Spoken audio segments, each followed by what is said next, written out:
Okay, so this is James Crandall with Liquid 7 Creative, and we are here with Heather Theurer. All right, Heather. So, kind of looked through and saw some of this amazing artwork that you are featuring here at Salt Lake Comic Con 2017.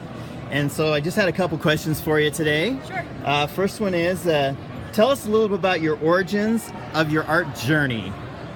Where I started? Yeah. Well, that would go way back till I was like yay high. Uh-huh. Always wanted to be an artist since I was a kid.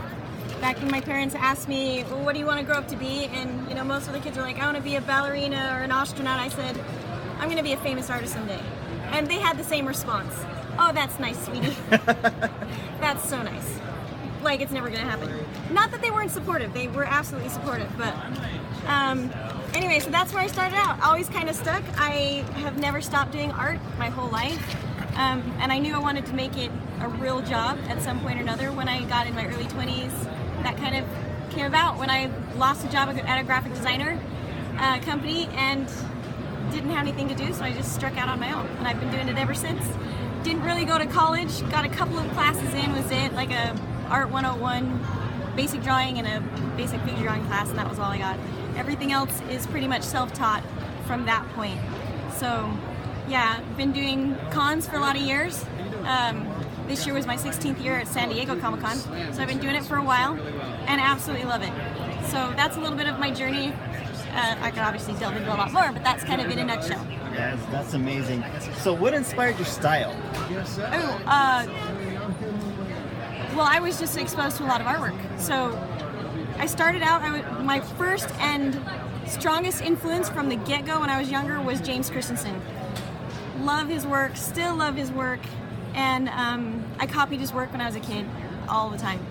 Love it. Anyway, from there, delved into the old masters, Renaissance stuff. Always was a big thing for me. In the last 20 years, I'd say it's probably been the pre-raphaelites. And you can see some influence of them in my work, which is the detail, taking the classic styling of the old masters, Renaissance masters, and then modernizing it a little bit to their time, which is what the pre-raphaelites kind of did. And I want to do the same thing. So I'm taking all of the classic stuff that I love and then making it current to now, without losing that timelessness of, Gotcha. of the art. So what kind of obstacles did you have to overcome while you were going through this whole process? Oh, that's too many to number.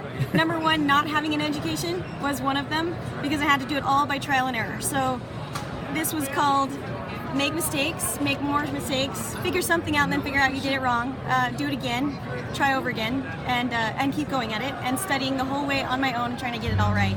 I've had people tell me I have done it wrong at a show. But bless their hearts, when they do that, that lets me know what I'm doing. So when I hear that, you know, you're first like, okay, let me take the dagger out because that hurts really bad. But at the same time, the almost immediate following response is, okay, fine, I'm going to figure it out then. And so then I proceed forward with that kind of energy. Anyway, so that's one of them. Other obstacles, I have 5 kids, so that's a big one. Time is really, really tight. But they are inspiration for me, so I wouldn't trade them for the world. Anyway, so that's a challenge for sure. Just life happens, right? Everyone knows what that's like.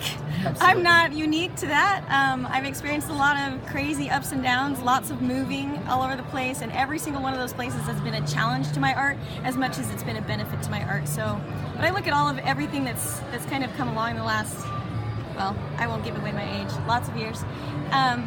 And all of them have been good. Even the bad stuff has been good. So, yeah. All right, last question here. Sure. What advice or word of wisdoms would you share with anybody that's going into art from their first sketchbook to getting into their canvas and discovering their own art style? Oh, advice. Well, here's what this is my thing. This is what I share with people, and that's 3Ds. This is, I don't know if somebody else has patented this idea, but I call it my 3Ds, okay? Number one is desire. You have to want it. Like, absolutely want it. Because if you don't really desire it, you're not going to do it. Okay, and that's the beginning. That's the seed of it all. Number 2 is dedication. You have to want to be better. You have to want to learn. You have to want to study. You have to want to to be the kind of artist that you admire in other people. And to do that, you have to work at it. It requires work, and then more work, and then more work, and study and observation, and all the things that all go into that. And the third one is, so that's the dedication. Then you have to be determined to stick it out till the very end. Like, you can't give up halfway through and say, oh well, I didn't get there, so I'm not gonna get there. So if you're struggling with making money at shows, keep going. If it's financially viable, I'm not telling you to go in debt and kill yourself for it, but seriously, if it's right, do it. And don't quit, because if you quit, then you're not going to accomplish anything. So that's my thing, 3 Ds. There's lots of other stuff that can go along with that, but really when it comes down to it, it's about that small set of principles that if you stick to, you'll probably find success. And whatever it is, because you have to find your own style, you have to find your own voice, just like anything else. If you're doing writing or singing or anything else, you have to find your own voice. And if you don't do it, by practicing maybe what those you admire and then kind of applying your own personal experience to it, then you'll never find it and you'll always be a copycat. Or you'll always find that you're never quite pleased with what you're doing because you're doing someone else's work, not your own. So anyway, that again all comes back to those 3 things. You apply that to those 3 things and you'll find success. All right. Thank you so much. You're welcome. All right.